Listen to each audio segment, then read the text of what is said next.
Le soi, qui est le pouvoir infini et la source de tout pouvoir, est indivisible.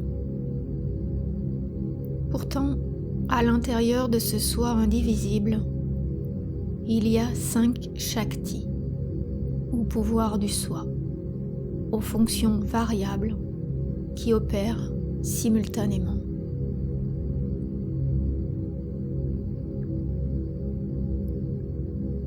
Ces 5 Shaktis sont la création, la préservation, la destruction, le voile, qui est Maya Shakti, et la grâce.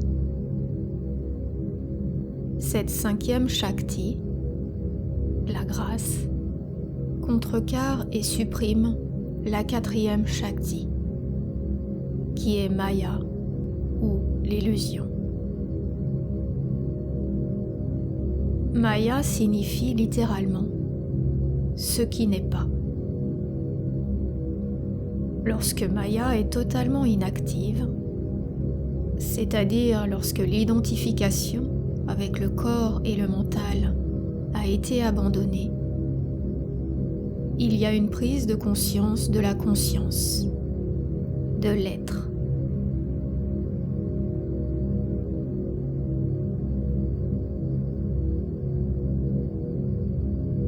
Quand on est établi dans cet état, il n'y a pas de corps, pas de mental et pas de monde, puisque ces 3 éléments ne sont que des idées qui prennent une existence apparente lorsque Maya est présente et active.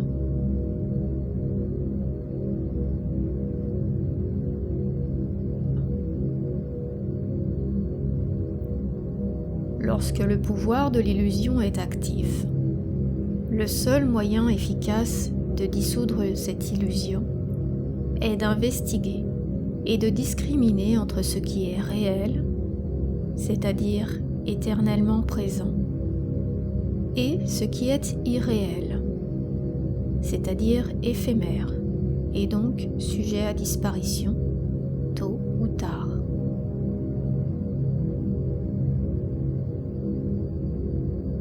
C'est la Maya Shakti, le pouvoir de l'illusion, qui nous fait croire à la réalité des choses qui n'ont pas de réalité en dehors de notre imagination. Toutes les choses sont en réalité tout ce qui n'est pas le soi sans forme, sans attribut.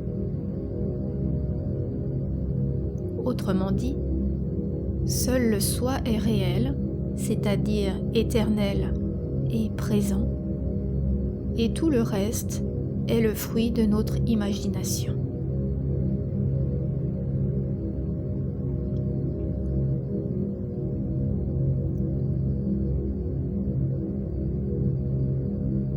Si on essaye d'enquêter sur l'origine de Maya avec le mental, ceci est voué à l'échec, car toute réponse qui surgira dans notre tête sera une réponse de Maya.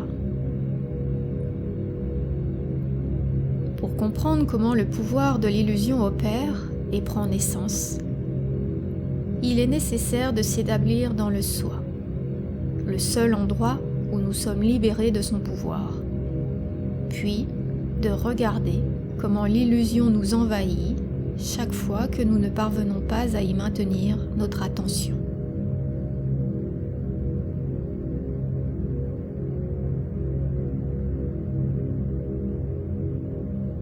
Les formes psychiques ou physiques surviennent en tant qu'effet conscient-inconscient de l'association de la conscience, Purusha ou Ishvara, avec l'inconscience, Prakriti ou Maya.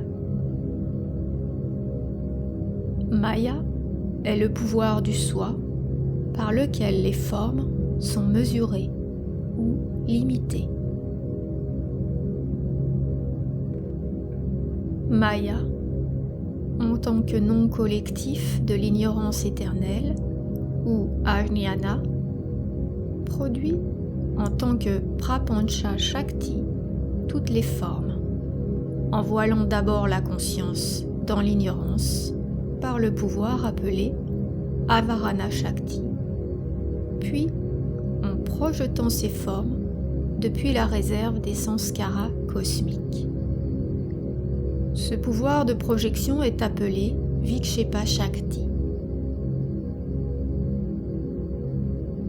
La première expérience du réveil de l'âme après dissolution dans l'expérience du monde est « il n'y a rien » jusqu'à ce que les samskaras surgissent de cette immense ignorance.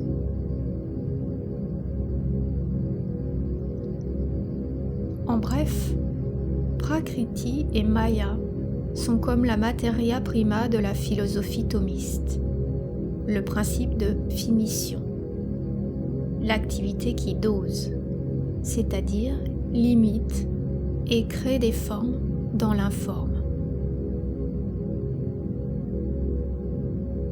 Maya est l'une des Shaktis et Shakti est l'énergie ou le pouvoir. Shakti désigne l'aspect dynamique du soi. Shakti et Shanti, c'est-à-dire la paix, sont deux aspects d'une même et unique conscience.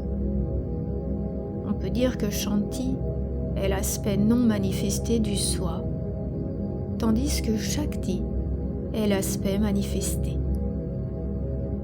Mais en vérité, Shakti et Shanti ne sont pas séparés. Shanti et Shakti sont comme l'océan et ses vagues. Shanti, l'aspect non manifesté, est le vaste volume d'eau immobile. Et les vagues apparaissant et se déplaçant à sa surface sont des Shaktis.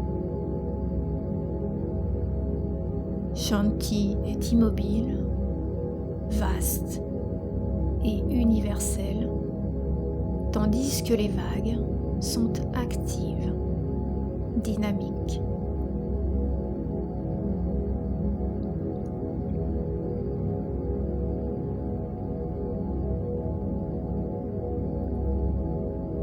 La réalisation est l'expérimentation de cette paix à l'intérieur et l'établissement de façon permanente dans ce centre immobile.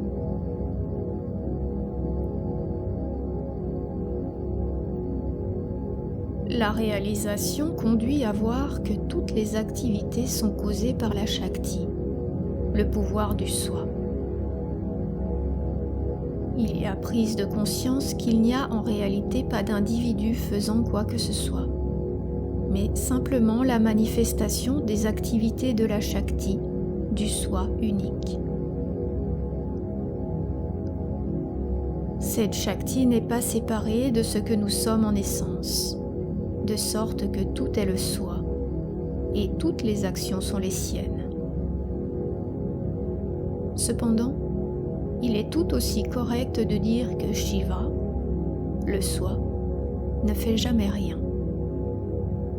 Et c'est là l'un des nombreux paradoxes insolubles du soi.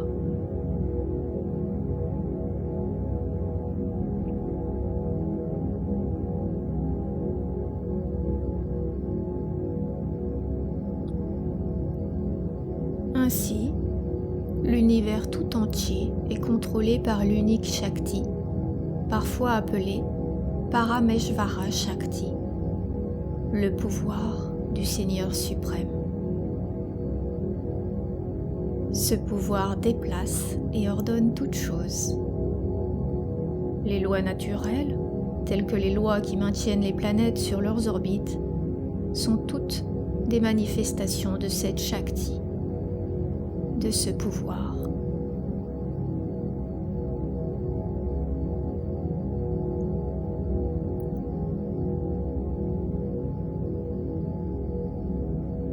Mais il est indispensable de comprendre qu'il n'y a pas de deuxième chose appelée Maya ou illusion qui ne soit pas Brahman, même si Maya n'est pas réelle ni irréelle.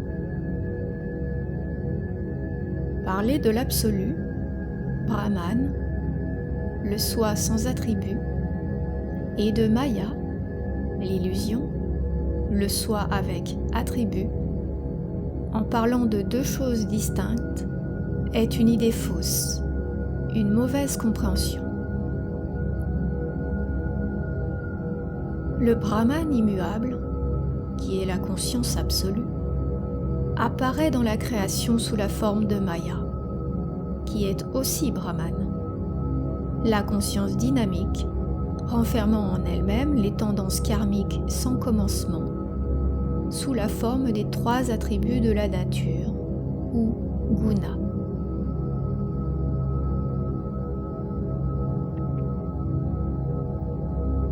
Par conséquent, Maya est à la fois le pouvoir de l'illusion sous la forme des trois modalités de la nature et la conscience suprême.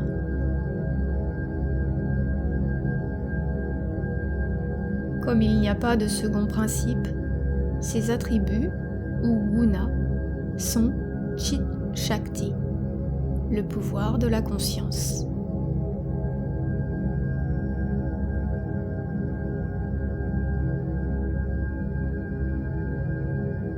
La Devi suprême est donc Prakasha Vimarshasya Rupini, la lumière de la conscience et le pouvoir de la conscience de soi, ou l'union de la lumière de la conscience et de la conscience réflexive.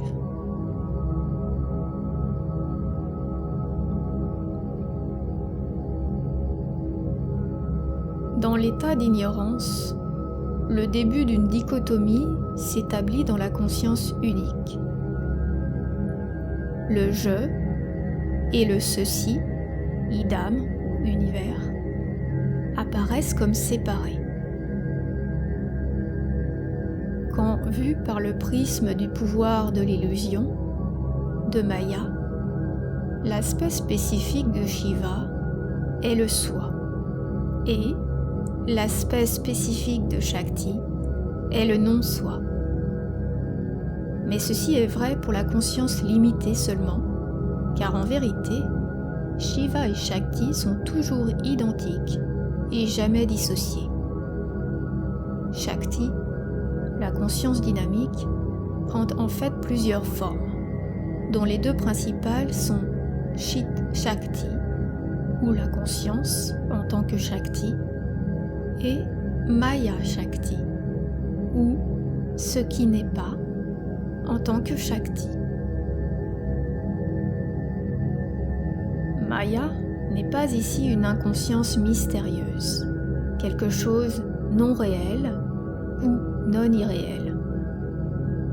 C'est simplement une forme du pouvoir de la conscience, ou Shakti, et Shakti est Shiva, c'est-à-dire la conscience, qui elle est toujours réelle. Par conséquent, Maya Shakti, le grand pouvoir de l'illusion, est en elle-même conscience et Brahman. Étant Brahman, l'absolu ou Shiva, elle est donc réelle. En fait, Maya est cet aspect du pouvoir conscient qui se dissimule à lui-même.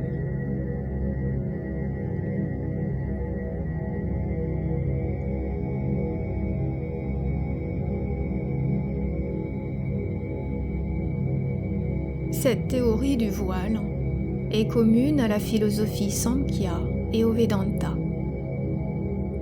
La différence réside en ceci que dans le Samkhya, c'est un second principe indépendant qui voile le soi. Dans le Mayavada Vedanta, c'est la Maya non Brahman, appelée Shakti d'Ishvara, qui voile.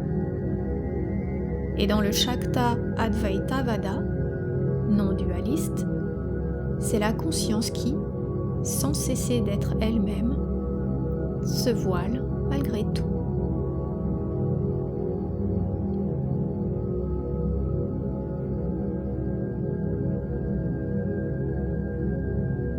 Maya peut être défini comme le sens de la différence, car c'est ce qui fait que le soi voit les choses comme différentes du soi.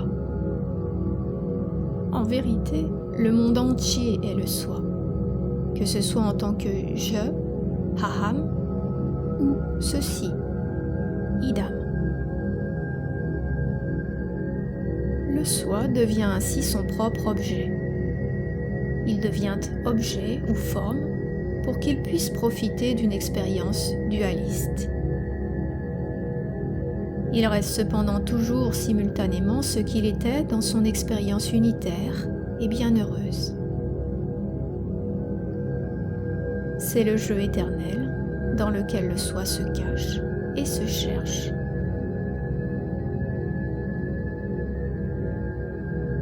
L'informe ne peut prendre forme que si l'informe est nié grâce à la Shakti. L'éternité est niée dans le fini, l'omniprésent dans le limité, l'omniscient dans le petit connaisseur, le tout-puissant dans le petit faiseur, et ainsi de suite. Ce n'est qu'en se niant lui-même que le soi indéfinissable devient son propre objet sous la forme de l'univers.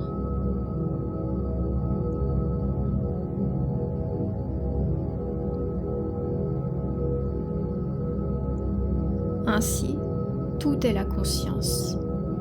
Mais cette même conscience prend l'apparence de degrés changeants d'inconscience par l'entremise du pouvoir de l'illusion, c'est-à-dire par l'opération d'un de ses propres pouvoirs, appelé Maya Shakti.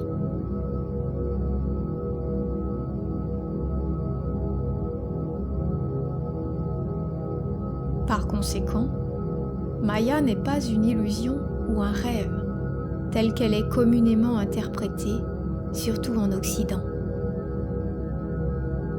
Maya est réelle, mais elle n'est pas réelle.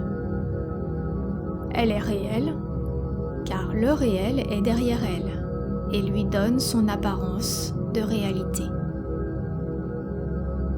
En fait, ce qui est réel dans Maya, c'est la réalité dans et à travers elle. Pourtant, la réalité n'est jamais vue. Et par conséquent, ce qui est vu est irréel et n'a pas d'existence indépendante réelle par lui-même et de lui-même. Ce qui est vu dépend uniquement du réel pour son existence.